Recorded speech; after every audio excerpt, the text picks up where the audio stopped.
재앙이 씨가 만드는 팟캐스트 안녕 청춘 시작하겠습니다. 와! 네, 안녕하세요. 저번 녹음 때 만나 뵀던 우리 게스트를 또다시 만나게 됐어요. 네. 오늘은 대구에서 녹음을 하고 있는데 모름스하고 그랩승기 그랩승기가 나왔습니다. 반갑습니다. 만나서. 와, 반갑습니다. 반갑습니다.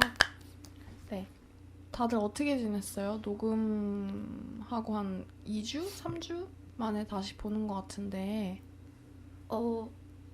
저는 이제 다음 주가 다다음 주부터 시험 기간인데 그 전까지 지난주까지 열심히 놀았어요. 학교에서 사람들하고 많이 만나고. 저는 이제 뭐 저번 녹음에는 학기 초였는데 이제 학기 중반 접어들고 하니까 시험 공부도 하고 또 이제 제가 기획한 농활을 한번 갔다 오기도 했죠. 아, 맞네. 음. 동아리 갔다 왔죠? 네. 강원도로 갔었죠?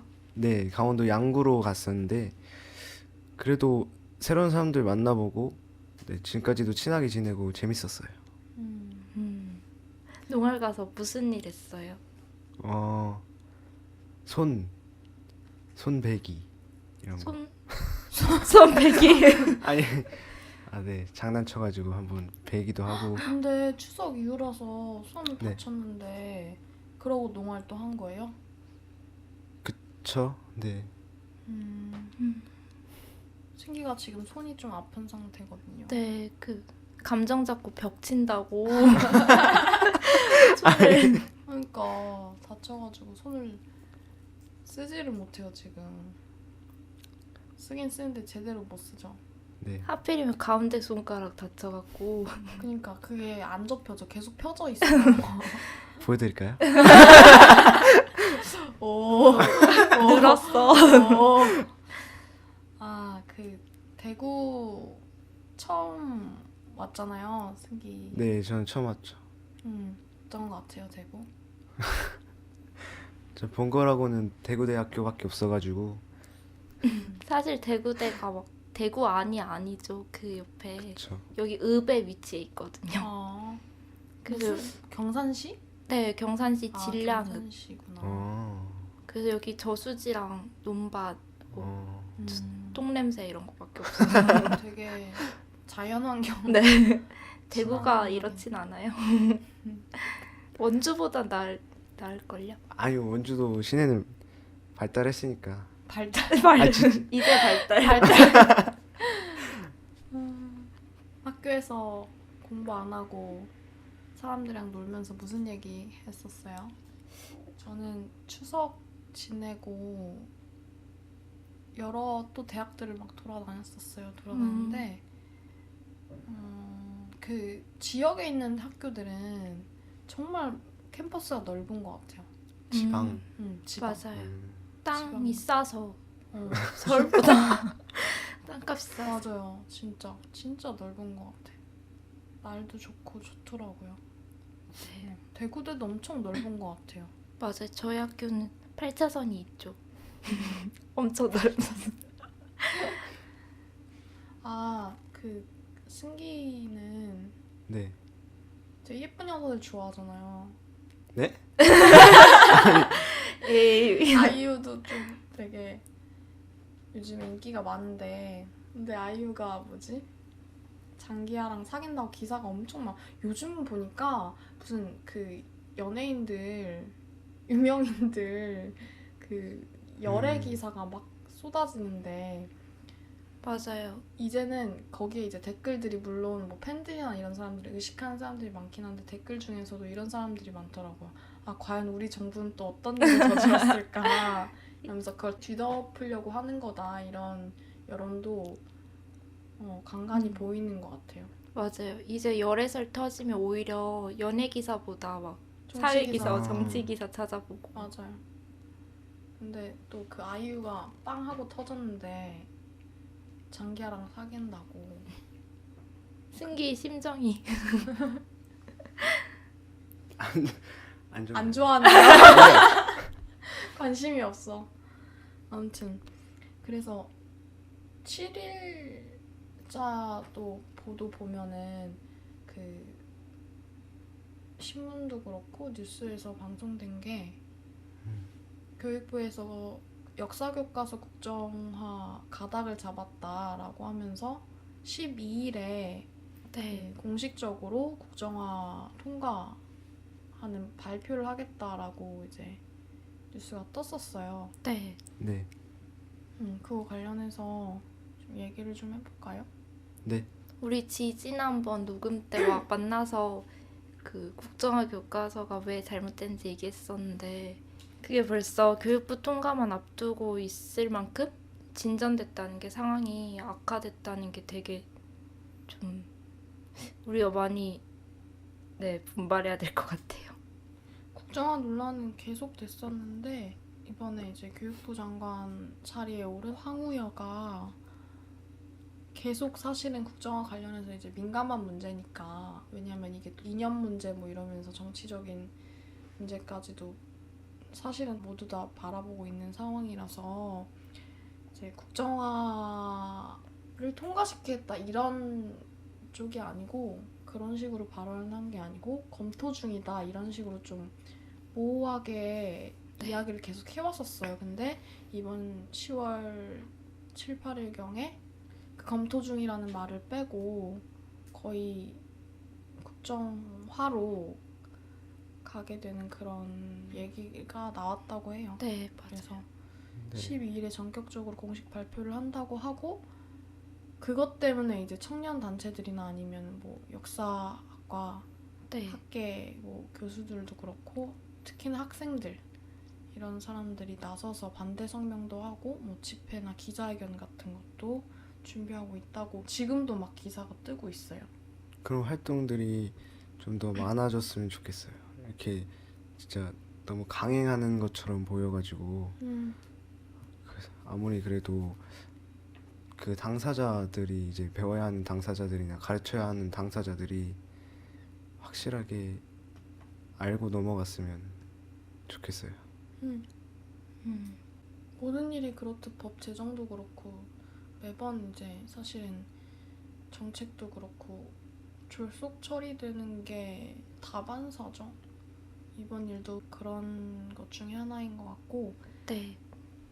그래서 아까 이제 잠깐 이념 문제까지로도 이제 보게 된다 이런 말을 했었는데 그 국정화 관련해서 양측의 입장이 좀 첨예하게 갈리는 것들이 있어요. 예를 들면 기사 그 헤드라인만 보더라도 알 수가 있는데 야당을 비롯한 국정화 반대하는 분들의 이야기는 교과서 국정화는 역사 뺏고 민족 없애는 일이다. 유신 교과서 부활 안 된다 이런 식으로도 야당 쪽에서 입장 발표를 하기도 하고 했다고 해요. 근데 또 반대로 새누리당이나 아니면 어쨌든 교육부도 그렇고 국정화를 지지하고 국정화를 이제 결정하는 사람들의 입장에서는 역사 교과서 국정화는 시대 사명이다 뭐 이런 얘기를 했다고 하고 새누리당 대표 김무성은 또 어떤 자리에서 그 국정교과서가 돼야 되는 이유는 검정교과서에서 너무 치우치게 좌편향된 네. 내용으로 교과서가 이루어져서 바로잡기에선 당연히 있어야 되는 일이다 뭐 이런 식으로 얘기를 했다고 해요. 네, 맞아요. 근데 사실 그 김무성이 현재 현행되고 있는 그 교과서가 북한의 주체 사상의 내용을 싣는다는 이유로 좌편향적이어서 국정화 교과서로 바꿔야 된다고 주장을 하는데 이게 되게 논리적이지 못한 게 제가 얼마 전에 오마이뉴스 기사를 하나 읽었었어요. 네. 그게 17년차 한국사를 가르쳐온 교사를 인터뷰한 내용인데 그때 수업 시간에 아이들이 이렇게 물었었대요. 안 그래도 공부해야 할 게 태산인데 왜 우리가 중국과 일본의 역사를 배우냐고. 그래서 되게 아이들끼리 약간의 논쟁이 붙었었는데 그 중에 한 친구가 이렇게 말을 했대요.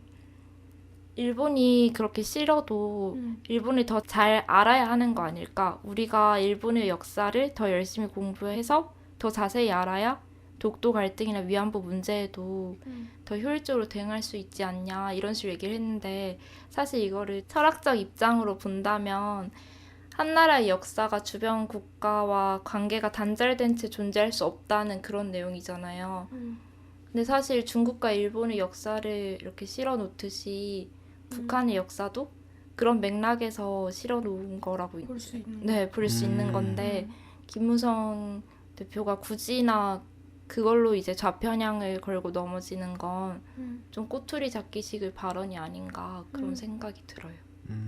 맞아요. 저도 그런 생각이 들어요. 많이. 이번에 막 역사교과서 개선 특별위원회에 특이한 사람이 있다고 승기 씨가 알아보셨는데 그 이제 여당 내 이제 역사 교과서 개선 특별위원회를 이제 만들고 지금 한국사 교과서 국정화를 진행하고 있는데 네. 그 위원장이 이제 김자진 장군의 손녀라고 하는 네, 김을동 국회의원인데 아무래도 독립운동가 핏줄이면은 친일을 미화시키고 막 독재를 미화시키는 그런 교과서를 왜 자기가 맞는지 이해를 못하겠어요. 사람들도 그거에 대해서 말이 많고 또 그 논란도 많아요. 김자진 장군의 손녀가 진짜 맞는지. 네. 근데 맞아요. 오히려 이런 부분을 보면은 정말 논란이 끝날 것 같아요. 그 지지난번에 승기 씨가 조사해온 독립운동가 핏줄이 1인 시위하는 기사가 있었잖아요. 네, 맞아요. 지청천 그거 장군. 되게 대비되는 오, 김일동의 예리한데요. 그러게요. 진짜 그래서 또 역사를 정말 바로 알리고 또 공부하고 배워야 되는 게 지금 막 삼둥이 난리 났잖아요. TV에서. 맞아요. 아, 김일동 또 손자들이죠? 네. 아휴. 깊은 한숨을. 승희가 말한 것처럼 사실은 김자진 장군 손녀인지 아닌지도 잘 모르겠고 그것도 논란이 있는데 이제 좀 나서서 그렇게 우리 역사를 본인들 멋대로 정리하고 또 그걸 후손들한테 대대로 물려주려고 하는 모습을 보니까 진짜 저도 어이가 없고 삼둥이 볼 때마다 좀 그런 게 상징적으로 떠오르는 것 같아요. 아, 얘네 그러니까 너무 귀엽고 그런데 아 얘네들은 참 잘 자라야 될 텐데 네. 그 마음이 편하지만은 않은 것 음. 같아요. 그런 게 있더라고. 진실을 안다는 것 자체가 쉬운 일은 아니니까 특히나 또 그게 내 가족이고 내 일로 엮여 있을 때는 네. 그래서 그렇게 귀엽고 이 국정화 교과서 자체도 사실은 그거를 지지하는 사람들이 그렇게 지키려는 게 무언가가 있기 때문에 그렇게 만드는 거잖아요. 그쵸. 그런 생각이 많이 들더라고. 음. 그래서 좀 우리가 같이 보기도 했는데 뉴스타파에서 친일과 망각이라는 주제로 4부작 정도 영상을 내보낸 게 있었는데 그것도 좀 찾아보기도 하고 네. 또 다른 뭐 글이나 발제문 같은 것들도 좀 찾아봤는데 결국에는 처음에 얘기했던 친일파 청산이 제대로 되지 않아서 아닌가. 그리고 그 친일파들의 후손이 대대로 떵떵거리면서 네. 정말 많은 부지의 땅과 맞아요. 재산과 부를 누리면서 사는데 참 그 영상에서도 사실은 그렇게 뭐 별건 없어요. 얼마나 많은 것들을 받아서 해 처먹고 살아왔는지에 대해서 좀 이렇게 풀어서 나오기도 하고 또 얼마나 역사의식이 부재한지에 대해서 정말 나타내 주더라고요. 그러니까 네. 이런 얘기가 났어요. 인터뷰에서 명예는 별로 관심이 없고 오로지 부, 오로지 돈, 본인들의 재산. 그래서 그걸 지키기 위해서 아니 우리는 친일부역자 아니었다. 우리 조상은 네. 그냥 어쩔 수 없는 시대적인 한계가 있었고 거기서 나온 이익인데 그걸 왜 지금 와서 국가가 맘대로 환수를 하려고 하냐 하면서 또 소송 같은 것도 많이 건다고 해요. 그런 부분에서도 놀라우면서 놀랍지 않은 그런 결과. 당연하다. 친일파 청산 안 되고 그러니까 그런 맥락에서 볼 때 국정화도 사실은 네. 자연스럽게 그렇게 이어질 수밖에 없는 그런 결과인 것 같아요. 근데 이제 그거를 우리가 원래 우리나라 이렇잖아, 우리 사회 이렇잖아 하고 무관심적으로 대응하는 것보다는 네. 모름이가 얘기한 것처럼 한 나라의 역사든 타국의 역사든 간에 더 많이 알고 해야 하는 것처럼 네. 적을 알고 나를 알아야 되는 것처럼 더 많이 알아봐야 될 것 같다는 생각이 들었는데 운이 좋게도 그 친일 문제를 어떻게 바라봐야 하나라는 어떤 글이 있었어요. 근데 거기서 좀 정리해 놓은 것들이 있는데 제가 조금 말씀을 드리면 예를 들면 이런 거예요. 수치로도 사람들이 참 표현이 많이 되는데 반민법이라고 있었어요. 1949년도에 네. 종료된 법이 있는데 반민족 행위 처벌법이라는 법인데 그 법으로 처리된 친일파는 진짜 극소수였다고 해요. 그러니까 총 취급 건수가 682건밖에 안 되는데 체형이 14건, 공민권 정지가 18건, 형면제 2건, 무죄 6건으로 정리가 됐다고 하고 그래서 단 한 사람도 사형대에 올려놓지 못했다고 하고 네. 이어서 바로 그 한국전쟁이 일어나면서 흐지부지 되고 말한 거예요. 그러면서 이제 미군정이 실시가 되고 이 친일파들은 친미파로 네. 전환이 된 거죠. 말 그대로. 그쵸. 근데 이제 대조가 되는 거는 세계대전에서 이제 그 전쟁을 일으켰던 나라들 네. 일본이랑은 대조되게 프랑스의 경우에 사형 선고된 자가 6,700명 사형 선고가 됐고 그 중에 760여 명이 사형 집행이 됐다. 그리고 2,700여 명이 종신 강제 노동형 평생 동안 강제로 노동만 하고 살게 되는 그리고 1,600여 명이 유기 강제 노동형 2,000명이 금고형 22,000명이 유기 징역에 처해졌고 벨기에는 55,000건, 네덜란드는 5만 건 이상의 징역형이 주어졌다. 네. 이 수치만 보더라도 사실은 수치가 뭐 모든 걸 절대적으로 표현하는 건 아니지만 어쨌든 굉장히 단면인데도 불구하고 우리나라랑은 매우 차이가 크죠. 네. 사실 이거 반민법은 얼마 전에 그 영화 암살에서도 잠시 등장했었었는데 그 영화만 봐도 결국은 이건 스포일러인가? 아니요. 괜찮아요. 저는 봤기 때문에. 결국은 이정재가 처벌이 안 되잖아요. 재판장에서. 네. 결국 개인적으로 처벌을 하는 식으로 끝나는데 네. 그런 결말 자체가 우리 친일파 청산의 진짜 단면을 보여주는 거지 않았나. 사실 근데 프랑스 같은 경우도 제가 유럽을 갔을 때 네. 그런 프랑스의 민족 반역자 청산에 대한 강연을 프랑스의 대학생들과 간담회를 할 기회가 있었는데 거기서 이렇게 영상을 보여줬어요. 그때 완전히 그 나치에게 협력해서 했던 그런 사람들뿐만 아니라 나치 군인들과 뭔가 사귀었던 여성들 그 사람들한테 막 정보를 좀 갖다 줬던 정말 조그만한 사람들까지 다 찾아내서 네, 머리에 뭔가 나치 도장을 찍는다든지 공개적으로 처벌하는 게 있더라고요. 근데 그렇게도 프랑스에 아직도 나치 시절에 권력을 얻어서 아직도 그 경찰을 계속 하고 있다던가 그런 사람들이 조금씩 남아있다고 하는데 우리나라는 아예 공개적인 처형조차 하지 않았으니까 얼마나 많은 잔재가 사회 곳곳에 있을까. 맞아요. 네, 그런 생각이 들어요. 식민 잔재 자체가 진짜 또 친일파 청산이 되고 나서도 사실은 해결해야 될 과제로 과보로 남는 일 네. 같아요. 맞아요.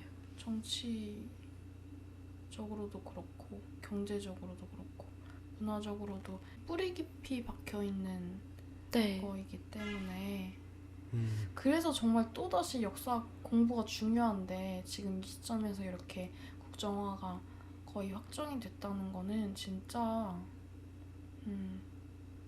너무너무 심각한 일이죠. 2017년도부터 적용이 된다고 하는데 그때부터 그러면 모든 초중고생들은 이승만이 건국 대통령이고 네. 박정희가 혁명을 일으켜서 우리나라를 살린 네. 그거는 뭐 말할 것도 없고 위안부 문제나 이런 역사적인 아직도 현재 진행 중인 문제들은 전혀 배우지도 않고 네. 모든 학교 학생들이 그런 내용으로 공부를 하고 머릿속에 가득 채워질 걸 생각하면 진짜 끔찍한 것 같아요. 관점이 참 중요하다라고 했잖아요, 역사에서. 네. 그쵸. 근데 그 뉴라이트 관점이 있어요. 이 사람들은 본인들의 역사관이 되게 정당하고 맞다라고 주장을 하는데 사실은 자학사관이라고 대한민국의 정체성과 정통성을 의도적으로 훼손하고 폄하하는 자학사관이다. 그러니까 네. 사실은 그 국정화를 당연시 생각하고 이전에 검정교과서의 문제점을 계속 정말 문제화 시켜서 이야기하는 사람들이 얘기했던 거는 우리나라 근현대사 역사를 특히나 배우는 친구들한테 되게 뭐라 그래야 될까? 그 패배주의, 패배감을 불러일으킬 만한 역사. 왜냐면 저 같은 경우도 중고등학교 때 공부를 하다 보면 역사를 나름 좋아하는 편이라서 좀 교과서는 많이 읽었었는데 그러니까 너무너무 안타까운 거지.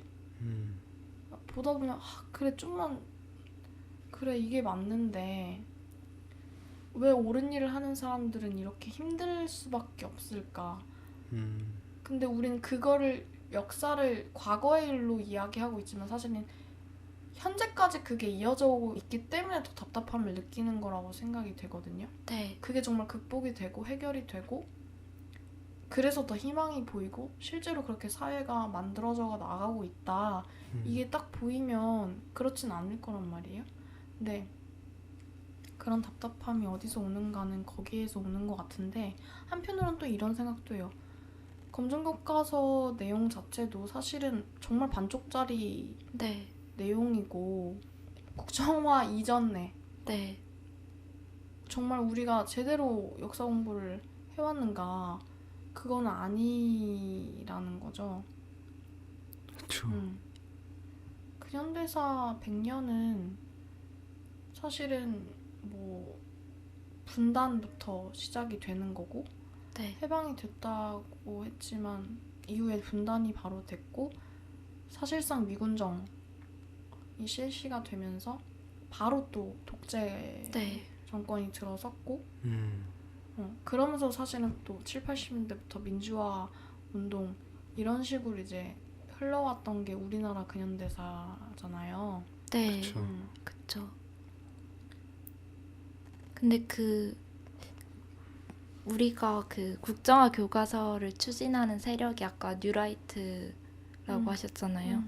근데 그 뉴라이트 세력이 그렇게 광복이 되고 분단이 되고 독재로 흘러가는 그 근현대사 100년간 그 안에서 어떠한 역할을 했는지를 짚어볼 필요가 있는 것 같아요.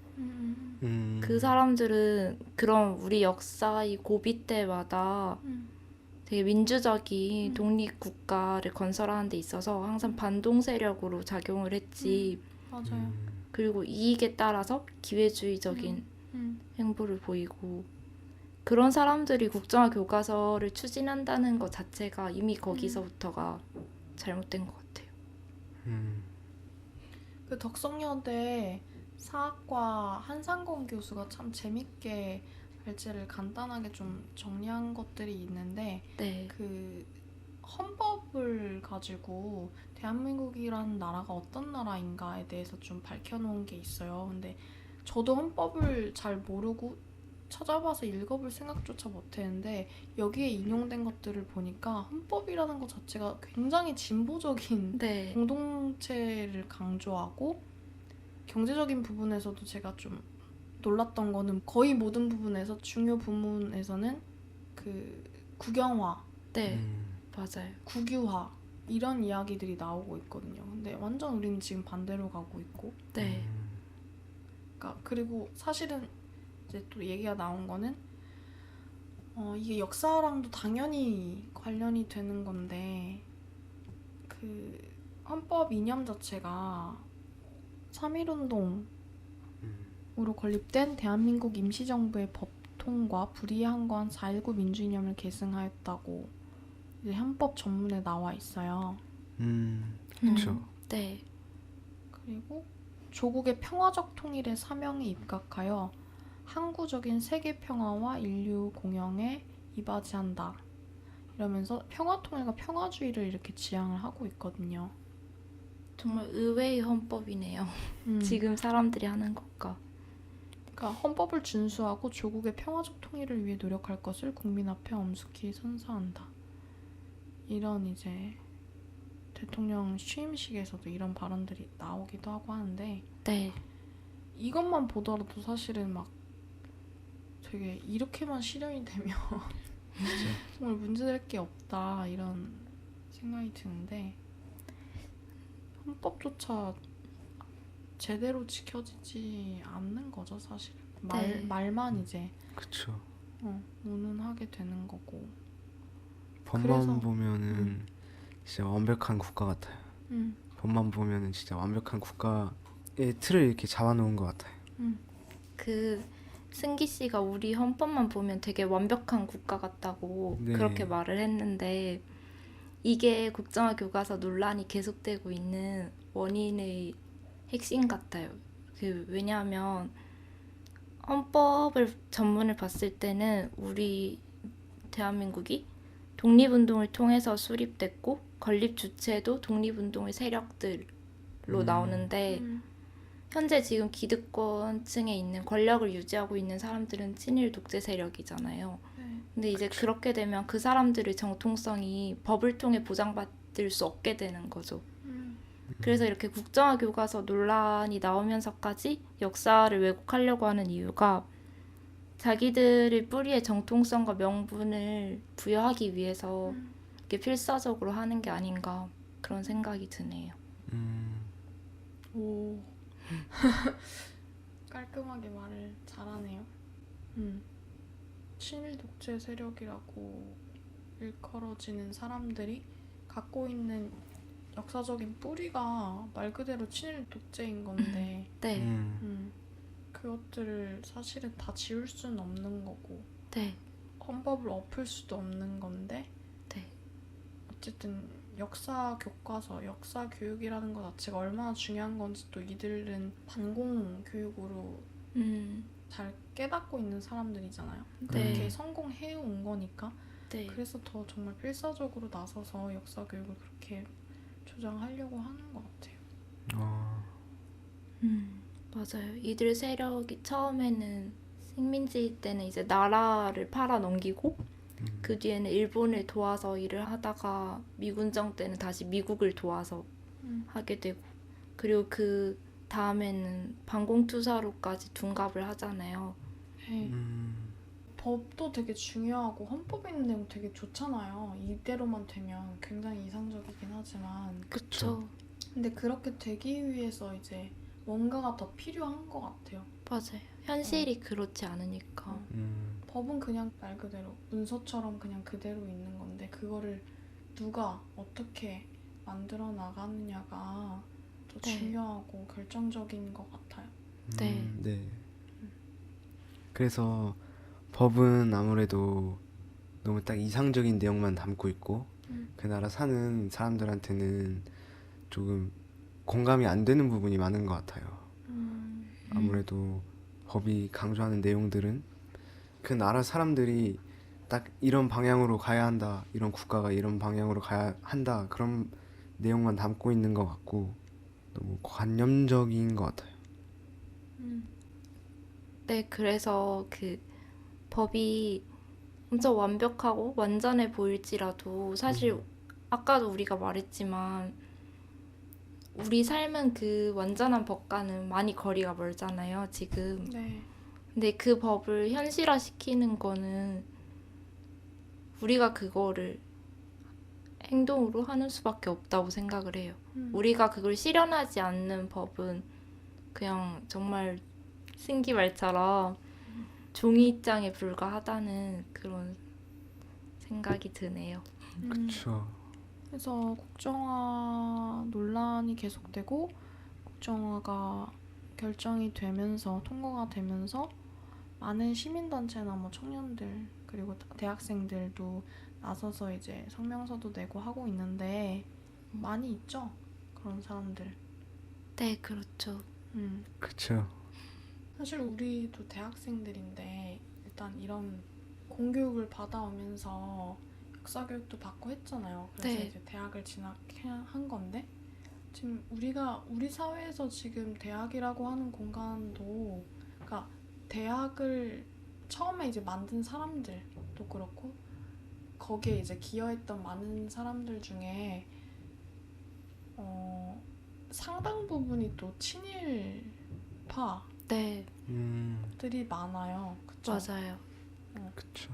대표적으로 고대 김성수 같은 경우도 민주광장에 동상이 있는 걸로 알고 있는데 네. 그러니까 거의 길이다시피 모시다시피 하잖아요. 지금 현재 이 21세기 대한민국에서 또 내로라는 청년들이 다니는 학교인데도 불구하고 이런 것도 대표적으로 친일파 청산이 안 되어 있고 그것뿐만이 아니고 정말 뿌리 깊이 남아있는 친일파와 친일파 후손들의 네, 그런 행적들이 곳곳에서 드러나는 것 같아요. 그리고 그것들을 그대로 받아들이고 보고 배우고 있는 네, 지금 학생 청년들이 있는 거고.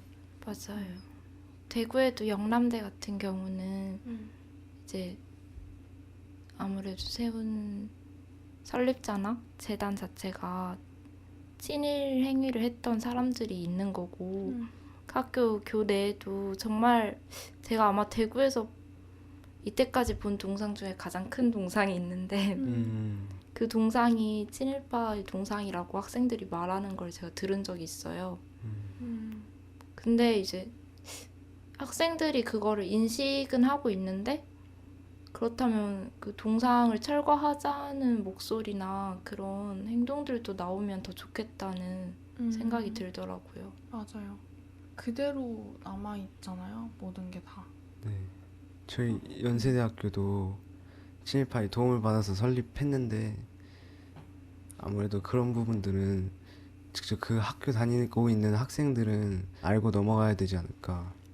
연세대 기원 자체가 연희전문학교랑 그 세브란스 병원 재단이랑 이제 같이 해서 설립이 됐는데 세브란스 자체도 사실은 그러니까 우리나라의 정통성이 있진 않잖아요. 외국 네, 그쵸. 서양이니까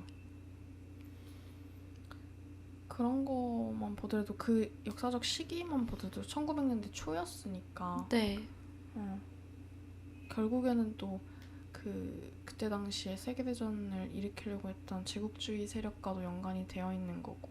네, 왜냐면 그때 당시 선교사로 많이들 또 들어와서 이런 작업들도 하고 결국엔 근데 그 선교사들도 그때 이제 빨리 나라를 이제 개방해서 네, 산업화 해야 된다 이런 쪽에 붙어서 계속 그 백성들의 삶은 생각하지 않고 거기에만 눈이 멀어가지고 이제 붙어있는 세력하고 또 사실은 연합한 세력이기도 하니까 그걸 또 조장하기도 했고 네, 그런 것도 다 얽혀 있는 것 같아요. 네.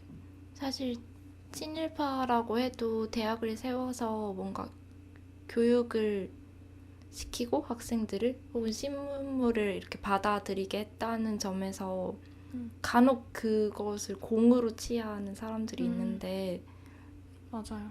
미친 그런- 사람들. 그런 부분을 볼 게 아니라 그 친일 세력들이 그동안 근현대사 속에서 어떤 속성을 가지고 살았었는지를 잘 봐야 하는 것 같아요. 그 사람들, 그런 속성을 가진 사람들이 대학을 세웠을 때 교육을 한다는 그 점이 아니라 정말로 학생들을 위한 그런 대학을 운영할 수 있는지 여러 가지 표면적으로 재단의 비리나 등록금 문제나 여러 가지 문제가 많잖아요. 그러니까 그 사람들 속성이 변하지 않았다는 거를 알아야 하는 것 같아요. 그런 부분에서는 교육 이념도 중요한 것 같아요. 저는 고등학교는 이제 그 민주화 운동을 열심히 하신 그 아. 장일순 선생님 재단에서 네, 고등학교는 나왔는데 대학교 이렇게 들어오면서 그냥 교육 이념이 바뀌었다는 게 딱 확실히 제가 느낄 수 있었던 것 같아요. 맞아요. 중요하죠. 교육 이념. 네. 교육 이념이 어떻게 바뀌었는지 대학에서 뭐 느낀 경험이 있는지. 일단 교훈 자체가 연세대학교는 이제 성경에서 본따서 만든 교훈이니까 진리가 너희를 자유케 하리라는 성경에서 본뜬 교훈이고 네. 이제 저희 고등학교 교훈은 그냥 참되자 그게 저희 교훈이었거든요. 또 지금 대학교는 기독교 수업도 많이 듣고 하다 보니까 아무래도 조금 사대주의가 제가 더 그런 걸 배우고 있는 것 같아요. 지금 대학교 다니면서는. 사실 사대주의 이런 게 친일 세력들의 특징이기도 하죠. 사대주의나 기회주의나 항상 그렇게 역사를 살아왔으니까. 아, 맞아요. 저도 학교가 그 신학대학이라서 채플이 강요가 아. 돼요. 근데 진짜 듣기 싫은데 막 네, 맞아요. 필수죠, 제플이. 필수 그거 안 들으면 졸업 못 하거든요. 근데 가끔 가다가 좋은 내용이 있어요. 강연을 할 때도 있는데 네. 그때 그 역사 관련 초청 강연으로 윤미향 대표님이 오셨었어요. 그래서 이제 일본군 위안부 문제 얘기하면서 역사 문제 얘기까지, 그리고 잠깐 언급했던 게 이제 거기서 이제 뉴라이트라고 하는 세력들이 얼마나 네. 말도 안 되게 지금 행동을 하고 있는가 뭐 이런 얘기까지도 나왔었었는데 그런 게 좀 기억이 나네요. 근데 어쨌든 보니까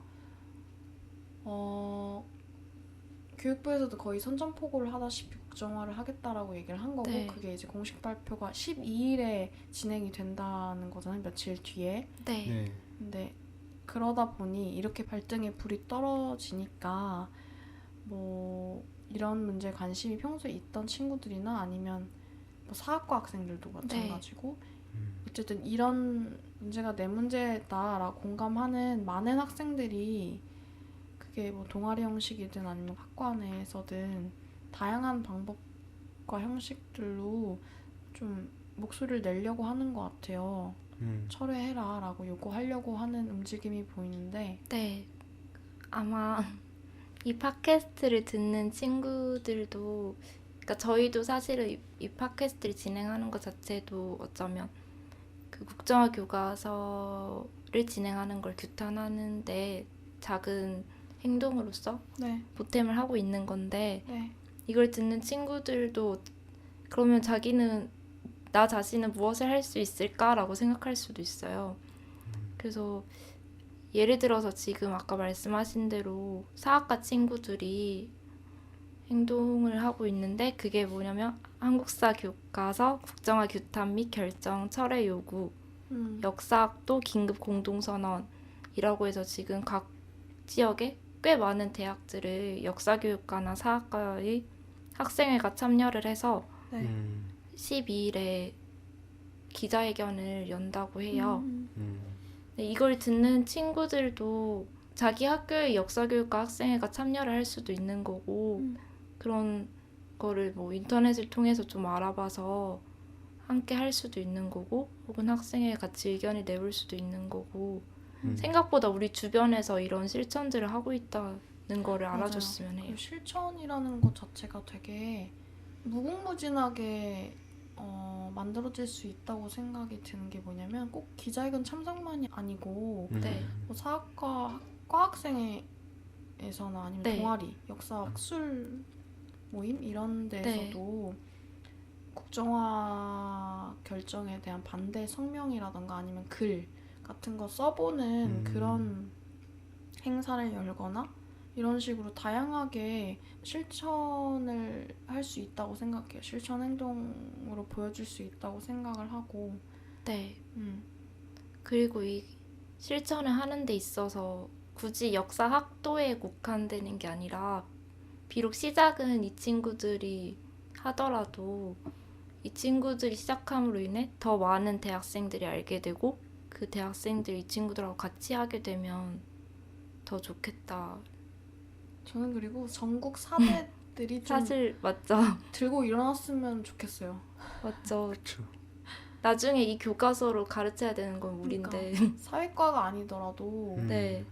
사실은 그러니까 뭐 국어과, 영어과 교사인 거지 핵심은 교사인 거잖아요. 네, 교육에 교육하는 있는 거잖아요. 사람들인 건데 저희 인고 학교 준비도 중요하지만 네. 같이 병행하는 그런 멋진 모습을 보여줬으면 좋겠다는 생각도 들고. 그 여기 선언에 보니까 저희 학교 역사교육과 학생회도 있더라고요. 네, 그래서 이 기회를 삼아서 저도 학교에서 더 많이 알리고 역사교육과 친구들한테 어떻게 진행되고 있는지 물어보고 함께하는 게 좋겠다는 생각이 들었어요. 맞아요.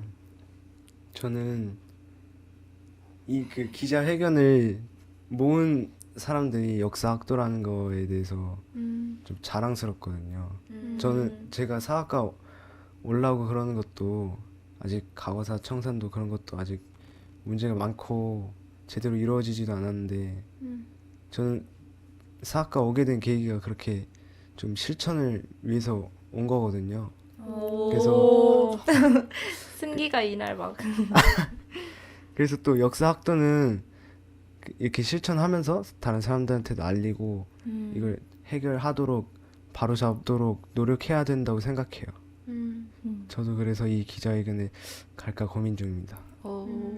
네. 승기가 나중에 멜로디 좋은 노래 개사해가지고 불러봐도 돼요? 집회나 아니면 뭐 수요 집회 이런 노래. 아니, 계산은 못해요. 계산은 제가 해줄게요. 네. 승기의 노래를 저 노래는 노래를 맨정신에 그렇게 잘한다고. 노래는 잘하는데 그런 방법으로도 되게 또 이제 20살, 21살 이런 발랄하고 네. 생생한 친구들의 기운으로 좀 전달이 될 수도 있을 것 같다는 생각도 들고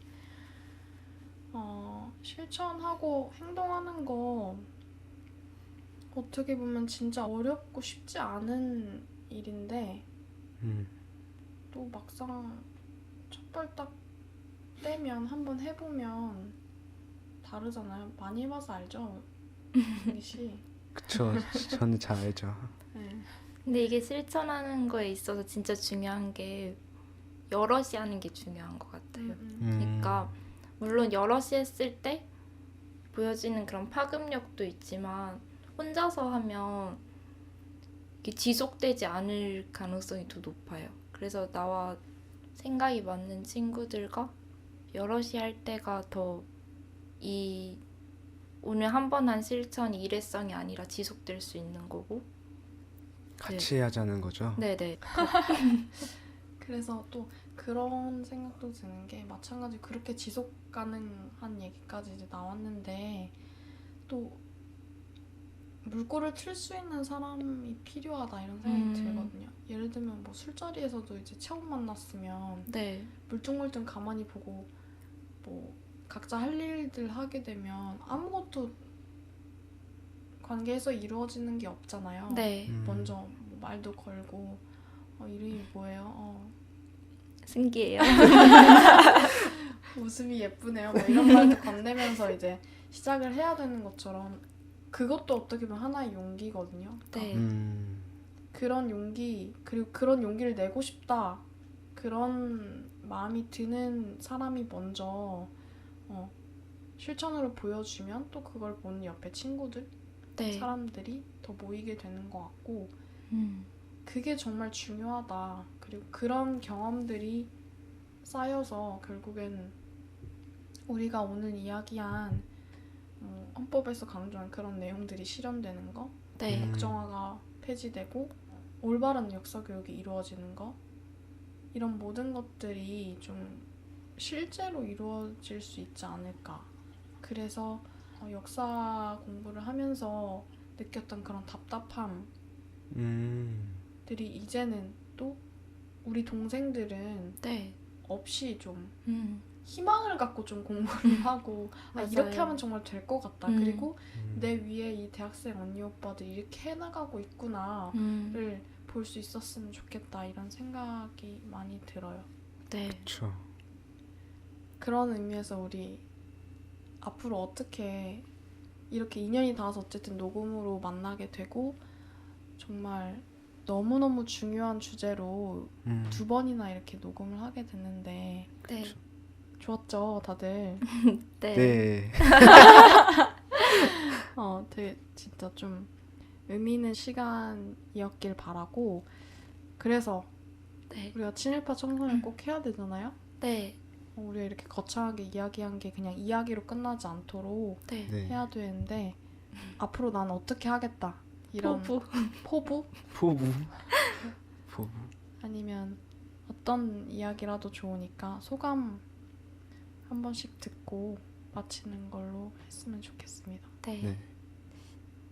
저는 솔직히 역사에 관심 있게 된 것도 이제 일본이랑 우리나라 관계 문제나 또 외교적인 문제 같은 거 그게 제가 진짜 역사에 딱 꽂히게 된 계기가 됐거든요. 그래서 지금 친일 문제나 뉴라이트 문제들도 아무래도 제가 지금 역사를 공부하고 있는 한 그 문제들이 해결되지 않으면 제가 이 역사 공부를 다 마치고 해결하러 가야죠. 오, 눈빛이 아주 비장했어요. 꼭 같이 가요. 네. 우리 모두. 저는 아까 그 물꼬를 튼다는 표현이 되게 와닿았는데 우리가 좀 이렇게 2회나 이렇게 좋은 주제로 팟캐스트 녹음을 할 수 있게 되어서 되게 좋았고 우리 녹음이 이걸 듣는 친구들에게 물꼬를 터주는 계기가 됐으면 좋겠고 저도 그 아까 헌법에서 말했듯이 그렇게 좋은 날이 오려면 네, 우리가 정말 말만 해서는 안 된다는 생각이 들어요. 그래서 나중에 생기가 생겨나러 갈 때 뒤따라 가는 걸로 저희 친구들 데리고 뒤따라 아. 가는 걸로 할게요. 한 100명 100명. 무대에서. 200명? 오. 저희 2만 명에 2만 명. 아, 200명은 해야겠네. 네. 좋네요. 기다릴게요. 이번에 역사교육과 친구들과 함께 음. 네, 하나의 실천을 할 수 있도록 노력을 하겠습니다. 와, 와, 네.